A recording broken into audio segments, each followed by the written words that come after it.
भगवान ने इस दुनिया को क्यों बनाया। उनके मन में ऐसा क्या आया कि भगवान ने इतनी बड़ी सृष्टि का विस्तार कर दिया, क्यों बनाया, हमें क्यों बनाया, आपको क्यों बनाया, कुछ तो कारण रहा होगा। तो सुखदेव जी कहते हैं कि एक बार भगवान के मन में आया कि एक से अनेक हुआ जाए। भगवान तत्व एक थे, विचार हुआ कि चलो एक से अनेक हुआ जाए, तो सृष्टि विचार की भावना मन में हुई।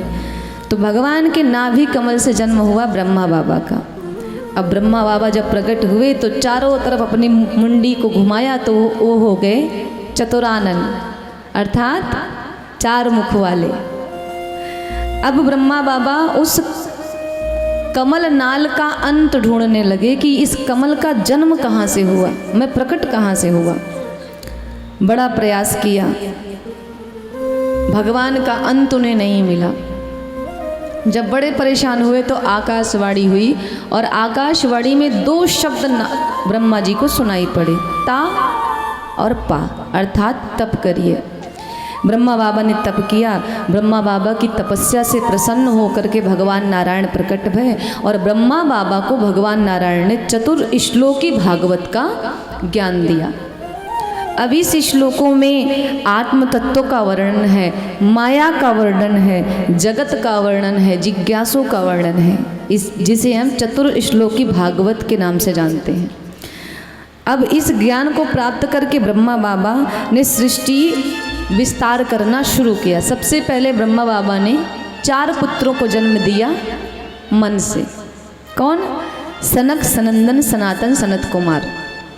अब इन चारों भाइयों से कहा, भाई कि हमने आपको पैदा कर दिया मन से, अब आप अपना परिवार बनाइए, विवाह करिए। तो चारों भैया ने कहा कि हम विवाह नहीं करेंगे, हम तो साधु बनेंगे। अब चारों भाई सन्यासी हो गए, निकल गए। अब ब्रह्मा बाबा की भ्रुकुटी टेढ़ी हुई कि बच्चे मेरी बात नहीं मान रहे हैं। माता पिता की बात जब बच्चे नहीं मानते तो माता पिता को क्रोध आता है कि नहीं? ब्रह्मा बाबा को भी क्रोध आया। जो भ्रुकुटी टेढ़ी हुई ना, तो भ्रुकुटी टेढ़ी होने से ब्रह्मा बाबा के क्रोध से भगवान रुद्र का जन्म हुआ। बोलिए शंकर भगवान की। अब ब्रह्मा बाबा ने कहा कि भैया अब आप सृष्टि विस्तार करो। तो कितने भक्त हैं जिन्होंने राम कथा श्रवण की है, वो हाथ उठाएंगे सबने। भगवान शिव की बारात का दर्शन किसने किसने किया है राम कथा में? उनके बाराती कैसे थे? डाकनी, शाकनी, चुड़ैल, जितने भी जगत के जिनका कोई नहीं सहारा, उनके भगवान शिव सब उनके बारात में आ गए। कुत्ते, बिल्ली, सियार, जितने भी थे, भूत, पिशाच सब। अब जब शिव जी से कहा कि आप सृष्टि विस्तार करो, तो भगवान जैसे शिव जी के बाराती थे वैसे शिव जी ने सृष्टि विस्तार शुरू किया। भूत प्रेतों को जन्म देना शुरू कर दिया, डाकनी, शाकनी, पिशाचनी को जन्म देना शुरू किया। अब जब ब्रह्मा बाबा ने ध्यान दिया कि ये तो चारों तरफ से भूत ही भूत दिख रहे हैं, यहाँ पे कोई तो आदमी दिख नहीं रहा, तो ब्रह्मा बाबा दौड़ के गए। बोले भैया एक काम करो, आप तो जाके तपस्या ही करो, सृष्टि विस्तार हम कर लेंगे, आप उसकी चिंता ना करो, हमें ऐसी सृष्टि नहीं चाहिए। ये गए तप करने लगे। महाराज इसके बाद ब्रह्मा बाबा ने 10 पुत्रों को पुनः जन्म दिया। 10 पुत्र में मारीच हैं, क्रतु हैं, भृगु हैं, अत्रि, अंगिरा, वशिष्ठ, पुलस्थ, दक्ष, देवर्षि नारद और पुलह। इसके बाद में अपनी वाणी से माता सरस्वती को जन्म दिया ब्रह्मा बाबा ने, और छाया से कर्दम ऋषि को प्रकट किया। संकल्प से सृष्टि का विस्तार किया। लेकिन महाराज संकल्प से सृष्टि तो नहीं चल सकती। इसके लिए ब्रह्मा बाबा ने क्या किया कि वाम अंग से कन्या और दक्षिण अंग से पुरुष का प्रकट हुआ, जो जगत के माता पिता हैं मनु और शत्रुपा मैया। इन दोनों का विवाह कराया। इनसे महाराज 5 संतानें उत्पन्न हुई, 3 बेटियां और 2 बेटे। बेटियों का नाम है देवहूति, आकुति और प्रसूति, और बेटों का नाम है उत्तानपाद और प्रियव्रत। अब इन्हीं 5 बच्चों से पूरे जगत का विस्तार शुरू हुआ। एक बार की बात है, महाराज मनु ने ब्रह्मा जी से जाकर के शिकायत करी कि महाराज एक हिरणाक्ष नाम का राक्षस हो गया है, जिसने पृथ्वी पे बड़ा तांडव मचा के रखा है, जरा आप इसका देख लें क्या हो सकता है। ब्रह्मा बाबा को क्रोध आया और उनकी नासिका छिद्र से भगवान वाराह का प्राकट्य हुआ। बोलिए वाराह भगवान की जय हो। वाराह भगवान गए, हिरणाक्ष ने पृथ्वी को उठा करके रसातल में जा करके फेंक दिया था। भगवान के बड़ा बल प्रदर्शन कर रहा था। पहले तो भगवान उसके साथ कुछ देर खेलते हैं और जब वो थक गया तो एक मुष्टिका का प्रहार किया, हिरणाक्ष वहीं पे समाप्त हो गया और पृथ्वी मैया को ले आकर के उनकी जगह पे स्थापित किया। अब कहते हैं कि ये हिरणाक्ष कौन था। सुखदेव जी कहते हैं, हे परीक्षित, एक बार मुनि कश्यप संध्या के समय संध्या वंदन कर रहे थे, पूजा कर रहे थे, और तभी उनकी पत्नी दिति मैया आई और कहती हैं कि मुझे एक पुत्र की कामना है, मुझे एक पुत्र चाहिए आपसे। मुनिवर ने बड़ा समझाया कि शाम के समय गर्भ नहीं धारण करना चाहिए।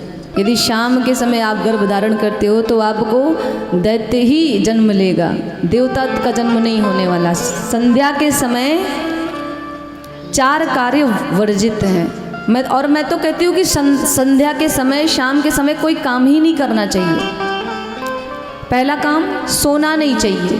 ध्यान देना, शाम के समय गोधूली वेला में सोना नहीं चाहिए, नहीं तो आपका स्वास्थ्य कभी ठीक नहीं रहेगा। भोजन नहीं करना चाहिए शाम के समय, आप सबको पता होगा, ध्यान रखिएगा, बच्चों को भी बताइए, भोजन नहीं करना चाहिए। और कहते हैं कि स्वाध्याय नहीं करना चाहिए, पढ़ाई लिखाई शाम के समय नहीं करनी चाहिए।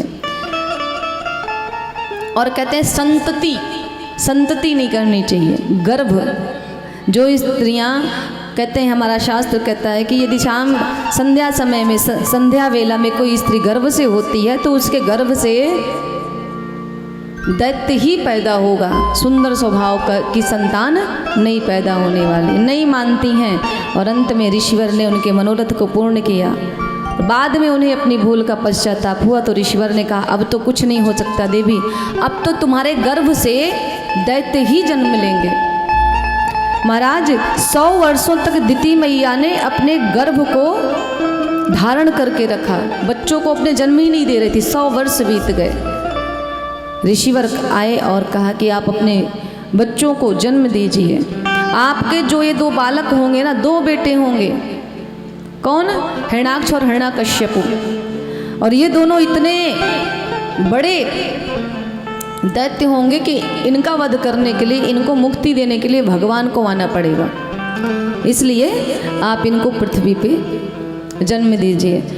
अब हिरणाक्ष को तो भगवान ने मुक्त कर दिया। इसके बाद में कहते हैं कि अब सृष्टि का विस्तार हुआ तो देवहूति मैया का विवाह, जो मजली कन्या थी मनु महाराज की, देवहूति मैया का विवाह कर्दम ऋषि के साथ हुआ। इनके 9 बेटियां हुई और कर्दम ऋषि ने सबका विवाह कर दिया। अंत में जाने लगे तो देवहूति मैया ने कहा, प्रभु आप तपस्या करने जा रहे हो, एक पुत्र की इच्छा थी कि एक बेटा हो जाता तो मेरे लिए ठीक रहता।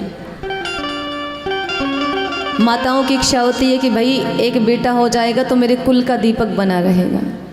अंत में इन्हीं के घर में कपिल भगवान पधारते हैं, इनके पुत्र के रूप में। देवहूति मैया के गर्भ से कपिल भगवान आए, कर्दम ऋषि गए तपस्या करने।